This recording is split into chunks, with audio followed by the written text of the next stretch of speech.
Voyons ici l'installation de Joomla sur l'environnement Windows, donc une association de Windows d'Xamp.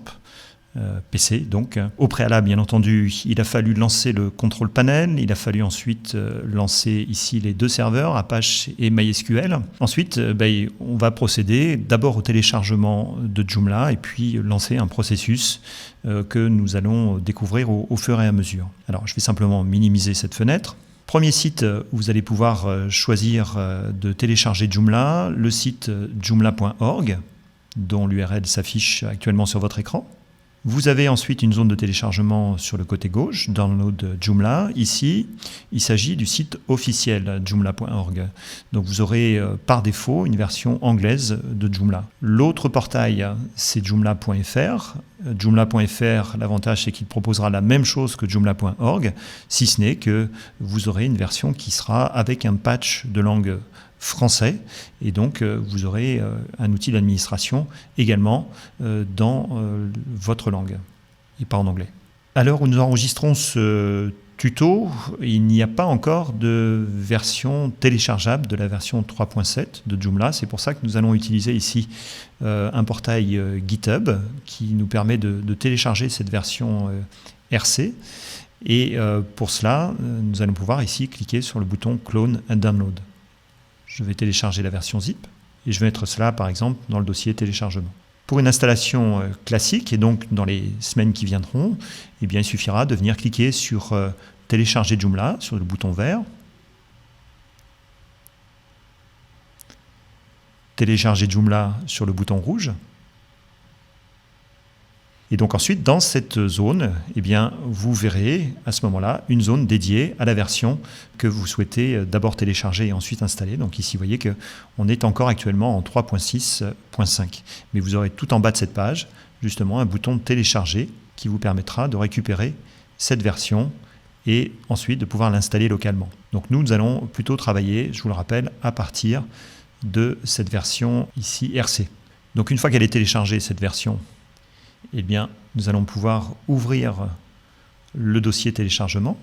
Donc, nous allons avoir ici un format zippé. Donc, je vais pouvoir utiliser la fonction ici « Extraire tout » qui me permet de le placer. Alors, je vais décocher « Afficher les dossiers extraits une fois l'opération terminée ». Je n'ai pas envie d'afficher le résultat. Je veux simplement en fait, qu'il me ramène au dossier dans lequel j'avais ce point zip. Donc, « Extraire ». Ensuite, une fois que ce fichier a été dézippé, vous avez à la fois le point zip et le résultat de ce dézippage. Eh bien, où est-ce que nous allons pouvoir placer justement ce dossier? Eh bien, je vous rappelle que initialement, votre installation d'Xamp s'est faite à partir du lecteur C, à la racine donc, et qu'à l'intérieur, eh bien, vous avez un dossier htdocs, et ce dossier htdocs va représenter la racine de votre serveur web, de votre serveur Apache. Donc il va falloir placer justement à l'intérieur de ce dossier l'élément, le Joomla ou les Joomla que vous souhaiteriez utiliser. Donc je vais revenir dans téléchargement, je vais venir ensuite prendre ce dossier et venir le couper. Je retourne dans ces deux points Xamp htdocs. Bien entendu, ne pas supprimer les répertoires ou les éléments qui se trouvent à l'intérieur de ce htdocs, puisqu'ils vont servir au fonctionnement justement d'Xamp lui-même. Donc surtout, ne pas les effacer. Par contre, à l'intérieur, vous êtes libre de vous organiser comme vous voulez. C'est-à-dire que si, par exemple, on imagine que vous travaillez conjointement sur Joomla et sur d'autres CMS, comme par exemple WordPress, Drupal, ou vous ayez par exemple PrestaShop avec un système de boutique en ligne, eh bien, vous pourriez, à l'intérieur de ce même htdocs, différencier justement les différents CMS ou outils PHP ou PHP MySQL que vous utilisez dans cet environnement local. Donc là, le cas échéant, vous pourriez avoir justement besoin d'un dossier pour différencier les différents CMS et outils que vous utilisez. Ça peut être aussi le cas d'un projet que vous dédiez à un dossier en particulier et dans lequel, moi j'aime bien faire ça, de mettre un dossier global pour les clients pour lesquels je fais des sites et qui permettront d'y placer justement les différentes ressources, soit qui sont fabriquées par mes soins, soit qui sont délivrées par le client. Et donc globalement, tout le projet se trouve stocké à l'intérieur de ce répertoire. Voilà, vous êtes vraiment libre de faire les choses comme vous voulez. Ici, ce que nous allons faire, c'est simplement coller à la racine. Ensuite, ce fichier qui s'appelle Joomla-cms-staging, qui va porter d'ailleurs un autre nom quand nous téléchargerons le Joomla officiel 3.7, eh bien, ce nom, bien entendu, il va falloir le simplifier puisque l'objectif, c'est de pointer via votre navigateur par la suite vers ce répertoire. Donc ici, nous allons arbitrairement l'appeler autrement que le nom qu'il porte actuellement. Donc je vais utiliser la fonction renommer. Et je vais l'appeler par exemple site 1 si par la suite il devait y avoir un site 2, un site 3, etc.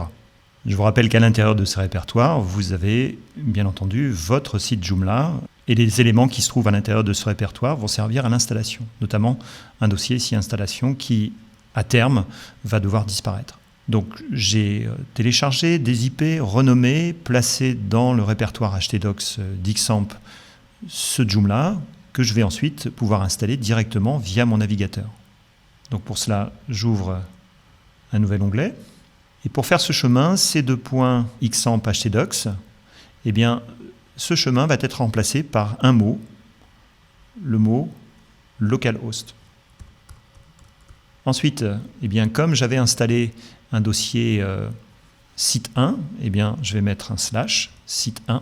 Et ensuite, à partir du moment où je vais valider cette adresse, eh bien, Joomla va comprendre ici qu'il doit, puisque c'est la première fois que j'exécute les éléments qui sont présents à la racine, je vais me voir rediriger vers ce processus d'installation de Joomla. Premier écran, il va falloir mentionner notamment le nom du site. Donc ici, par exemple, eh bien, je vais l'appeler projet Joomla site 1. Mais à terme, le nom de ce site va être un point important associé au référencement de votre site. Donc il est impératif, bien entendu, d'y glisser un descriptif qui contient un certain nombre de mots-clés, les mots-clés principaux qui vont justement définir au mieux le site sur lequel les internautes vont pouvoir se rendre. Donc un nom de site, nom qui, dans un premier temps, peut être saisi de façon rapide et ensuite, depuis l'administration de Joomla, va pouvoir être changé. Il va falloir ensuite créer un compte super utilisateur. Donc là, à ce moment-là, eh bien, on va pouvoir y glisser une adresse mail, un identifiant, un mot de passe qu'il va falloir saisir une première fois et ressaisir une deuxième fois. Ici, je vais mettre par exemple admin et saisir un mot de passe qui me permettra ici de personnaliser et de sécuriser l'accès à mon site. Ce mot de passe, ces identifiants peuvent être aussi changés depuis l'administration de Joomla.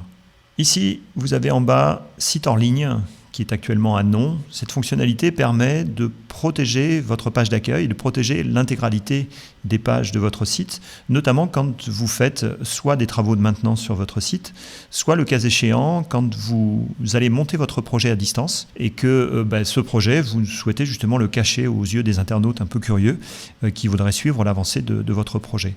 Donc cette page protégée va pouvoir contenir un formulaire d'identification où en tapant login mot de passe, par exemple votre login et votre mot de passe de super utilisateur vous permettront par la suite de passer cette protection et de voir en fait l'intégralité de votre site comme si finalement ce site n'était pas hors ligne. Donc ici nous allons le laisser à non. Même chose, depuis l'interface d'administration, nous pouvons à tout moment déclarer notre site hors ligne. Étape suivante.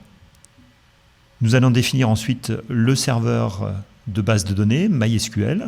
Donc ici, notre serveur local en Xamp Windows, c'est localhost. Nous allons avoir ensuite un super utilisateur de ce gestionnaire de base de données, ici sur PC root. Et sur cette version d'Xamp PC, il n'y a pas de mot de passe. Ensuite, le nom de la base de données va être quelque chose qui sera assez normé, et qui ne devra pas dépasser 31 caractères, qui ne devra pas faire figurer de caractères spéciaux, de majuscules et d'espaces également. Donc ici, nous allons par exemple l'appeler projet site 1 et mettre en place un système de version 1 par exemple, de ce projet site 1. Voilà. Le préfixe des c'est en fait un système aléatoire de 5 caractères, suivi ensuite d'un underscore, qui va précéder chacune des tables qui vont être créées dans cette base de données. Alors, le principe est le suivant, c'est que si vous n'aviez qu'une seule base de données et installé plusieurs Joomla, donc des tables de Joomla dédiées à chaque fois à ces Joomla que vous allez installer, mais que les noms, par principe, de ces tables sont identiques d'un Joomla à l'autre, ben vous seriez dans l'impossibilité, justement, de n'utiliser qu'une seule base de données et plusieurs Joomla. Donc c'est pour ça que grâce à ces préfixes, qui sont aléatoires, donc vous allez pouvoir, depuis une base unique, installer autant de Joomla, et donc installer autant de tables différenciées par, justement, ce préfixe à chaque fois différent. Donc, je vais laisser ce préfixe que je peux également, si je le souhaite, changer. Je passe ensuite à l'étape suivante. Pour ne pas travailler à partir d'une coquille vide, eh bien, Joomla va me proposer des données exemples. Alors, comme actuellement, nous travaillons à partir d'une version RC, c'est vrai que ces données exemples ne sont mentionnées qu'en anglais. Si vous aviez au préalable téléchargé sur joomla.fr la version française de cette installation de Joomla, eh bien, vous auriez également un contenu exemple qui serait en français cette fois-ci. Pour l'exemple, nous allons ici opter plutôt pour des données exemples pour apprendre Joomla ici en anglais. Je descends un peu plus bas et je me dirige dans cette zone.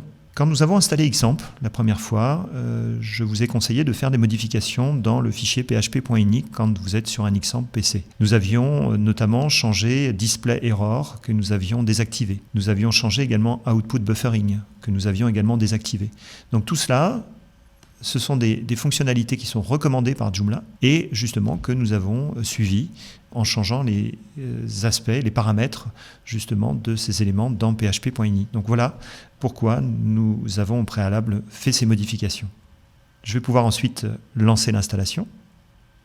Un des réglages également que nous avions fait dans php.ini, le Max Execution Time, nous aurait peut-être bloqué sur la fenêtre précédente, là où l'installation se faisait. Si les temps d'accès justement étaient importants, eh bien à ce moment-là, vous auriez une coupure serveur et donc une installation incomplète. D'où la valeur que nous avons passée de 30 à 300. Ensuite, eh bien, vous avez deux options sur ce dernier écran.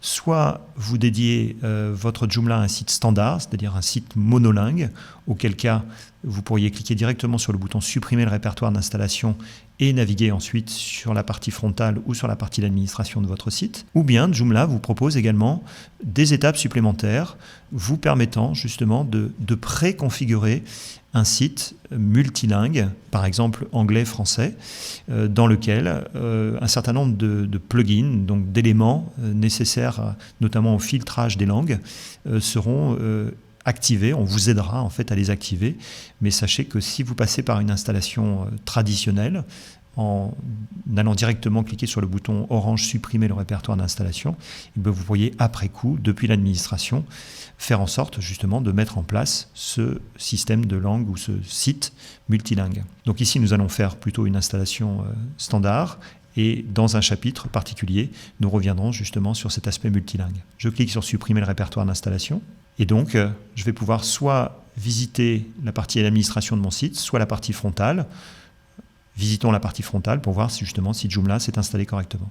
C'est le cas, a priori. Ce qui nous permet ensuite de pouvoir naviguer jusqu'à la partie administration, puisque nous n'avons plus le bouton pour cela, eh bien, c'est de rajouter à l'URL de base, ici, tout simplement, administrator. On valide.